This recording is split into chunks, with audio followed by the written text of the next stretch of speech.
भीममा चाहिँ मै लगेको कुरा भीमले पुग्यो त्यसपछि हिडेम्बा र भीमसेनको बिचमा त्यो हतियार थिएन रुख उठाउँदै हान्दै गर्ने क्रममा युद्धमाला बध गरियो पछि चाहिँ युधिष्ठिर र आमा कुन्तीले भनेपछि विवाह गर्छ घरको छोरो जन्मिया छ भित्र सामर्थ्यको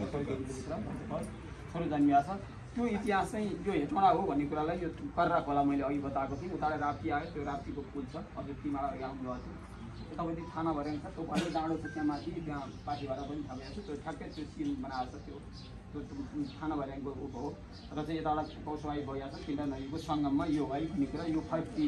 चाहिँ त्यहाँ क्याम्पस पनि छ त्यसको चाहिँ बजार हो यसलाई यो पुष्टि गर्नलाई यो